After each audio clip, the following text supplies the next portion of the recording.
I don't normally come on here when I'm angry, but do you know what really gets my goat? When people can't control their dogs. I've just been out for a run with Pip, my Dutch herder. And twice on the run, I bumped into the same three people with a group of dogs. I don't know how many they had, maybe 4 or 5 dogs.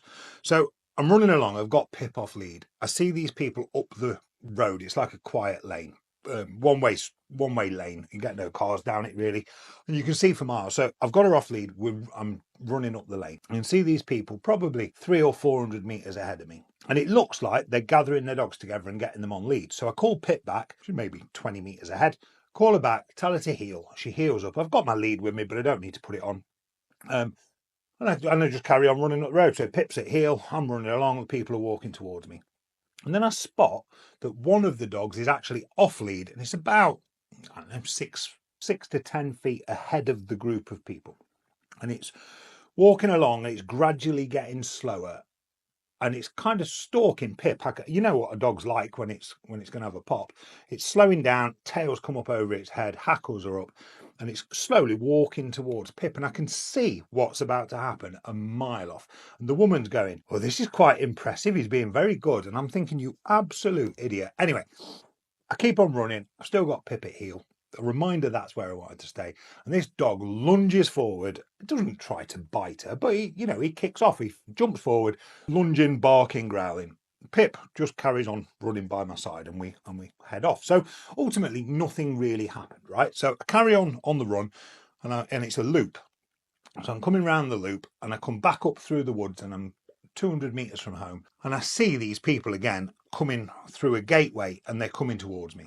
And I think, surely this time she's going to put the dog on lead, because it was an idiot last time. Common sense would dictate put the dog on lead. And carry on running towards them, do the same again, call Pip back to heel, jogging along. The bloody dog's off lead. And so it's doing exactly the same thing. So at this time I stopped, tell Pip to lie down. I said, "Can you call your dog back, please? Do not let it come over and do what it did last time." Because even though nothing happened, my dog shouldn't be exposed to that dog being an idiot. So just because it didn't hurt her doesn't mean it's all right. Yeah, you get it. Okay. You're all probably the same as me. You probably feel exactly the same as I do when it happens to you. She can't get the dog back to her side. So luckily Pip's well behaved. So she stays laid down, and the dog comes up, eyeballs her. I kind of step in between, and it wanders on past, aiming to come round the back of her, like they do. So as it goes to come round the back, I just tell her to heel, and we just carry on running. And the next woman, who's part of the group, says, "Oh, I'm sorry." And I just went, "It's all right." And I just carried on running. I think my point is that whilst it's really, really frustrating, nothing happened. Now, why did nothing happen? Well, in my opinion, nothing happened because I make sure that my dogs are in a position where, regardless of almost all eventualities, I can rely on them to be obedient to get me out of situations. Okay, so I know I can't control members of the public.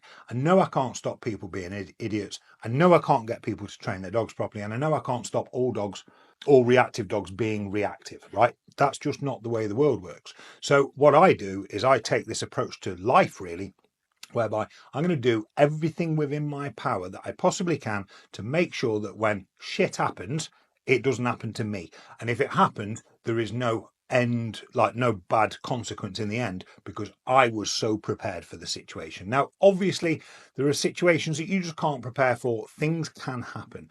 But throughout my life of owning dogs, and life in general, really, once I became aware of this, it's pretty much got rid of any problem that I have. And the reason I'm telling you this is because whilst I want to have a little vent about the idiots that I bumped into when I was out for a walk with my dog, is I also take the same approach to my dog training, or did take the same approach to my dog training business when I had it. So before I sold my dog training business, I basically was in a position where every single eventuality that had ever occurred within the life of the business, we'd put something in place to make sure it could never happen again. Now, the best example I've got of this is a really quite sad story, but we took a board and train job on. This dog, it was a Springer Spaniel.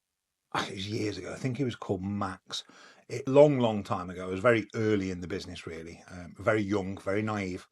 Anyway, I took this dog on. This dog had serious aggression issues, and it had been to 6 or 7 different trainers. The owners had spent a lot of money, and basically they came by recommendation, so through someone else who had helped with a very difficult dog. But this was their last chance. And we knew if we couldn't get this dog sorted, the dog was going to be put to sleep. Now, the reason I'm telling you that is it kind of softens this story a little bit. But basically, by this time, I'd got a few staff. Let me just check the time because I've got to be on a call. I've got a few staff. We've had one dog previously escape from the facility. Okay, so one dog's got off site before. And so we put in place an extra gate so that it couldn't ever happen again, right? So one dog got off, and the reason it got off site was because we had one gate.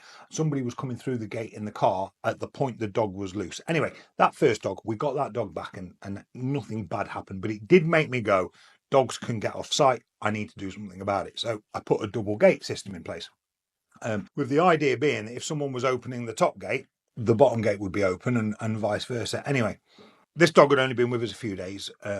I'm sure it was Max, the Springer Spaniel. And a member of staff had got him out of his kennel and brought him onto a pathway towards a house miles away from the road. And he got him on lead, and he was walking backwards, talking to me, going through the gate. Anyway, he tripped and he fell over and he let go of the lead. The dog was new to us. It was a spooky, edgy, aggressive dog. And he turned tail and he ran. Well, he ran straight at that second gate that we'd installed. And do you know what he did? He went straight underneath it. So there wasn't much room underneath it, but he shot underneath the gate up to the top. And then when he got to the top, he went over it. And that gate was a 6-foot gate. So he went over the gate, and we effectively lost the dog for a period of time. And then we were all out looking for him, and we tracked him down. We just couldn't get near him. Anyway, the sad part of this story is he ended up moving around the local countryside and ended up back near our premises. And then he went down a slip road and he ended up on the motorway, the highway, and he got hit by a car and he got killed. Anyway, it was one of the most traumatic memories that I have of running my dog training business. So I've now got this dog that's been killed by the car. It's effectively our fault and it belongs to somebody else. I'm going to have to ring them up and I'm going to have to tell them. Well, I ran my girlfriend who worked with me at the time, and I cried my eyes out and I said, how on earth? So it's upsetting me talking about it now. How on earth am I going to ring them and tell them this has happened? So anyway, I pulled myself together and I put the phone call in. And amazingly, they were so understanding, and their take on it was very much, we can understand exactly how it's happened, because that's kind of why we're having issues with him, that flighty, snappy, sharp nature he's got. If you hadn't made it work, he would have been put to sleep anyway. It was kind of, we were already there in our minds, and it was a horrible situation. Horrendous. But the reason I'm telling you this is, as soon as it happened, I turned that site into Fort Knox, and there was no way anything was ever getting off site again. And we did it. And for another 8 years, we cared for thousands of dogs every year. Never did another dog get off site. I put other things in place as well. So we put double doors in place. Staff weren't allowed to bring dogs out unless they were on there were loads and loads of things. And from that point forward, I was a real stickler for it. My staff used to always think I was whinging at them because they wouldn't close a kennel door behind them, whatever it was. But it was all going back to, once something like that has happened to you, you're super hyper aware of it, and you never ever want it to happen again. My point is, if you run your business from a point of view, or your life from a point of view of taking responsibility for absolutely everything that you can possibly control yourself, and you put things in place to make sure that every time you have a problem, you mitigate it, not so it doesn't happen then, but so it never happens again in the future, not only will your life become much easier and much better and less stressful, so will your business. And so this basically runs through, and the point I'm trying to get to here is, when it comes to difficulties that you have in your business, whether that's selling, whether it's supporting clients, whether it's motivating clients, whether it's marketing or making a video, every single time, if something doesn't go to plan, you put something in place so it can't happen again, your life will be so much easier and your business will be so much better. A perfect example of this is, you can't see this, but on top of my camera, there's a post-it note. Okay, so a little sticky note, and it says, take your glasses off. All right. Now, here's my glasses.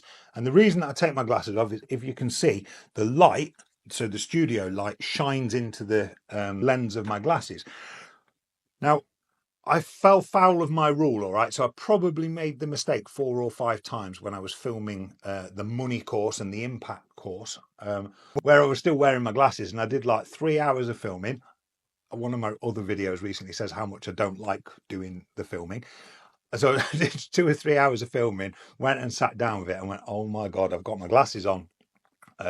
These videos are no good. I'm gonna have to do them all again. Anyway, look, that's my point. So take an approach in life whereby you take control of everything you possibly can. You put things in place to mitigate issues as they arise so they never happen again in the future. I hope that all makes sense. Here at Faith Wolf, we're super passionate about helping dog trainers run really successful businesses. We know that if your business runs successfully, you have a great life. It will put you in a better position to help improve the lives of dogs and people all around the world. If you like this video, please give it a like, give it a share, and in the comments down below, maybe tell me something that you're struggling with in your business, something that you'd like to get rid of, and I will try and help you come up with a way to mitigate that problem. I will see you in the next video.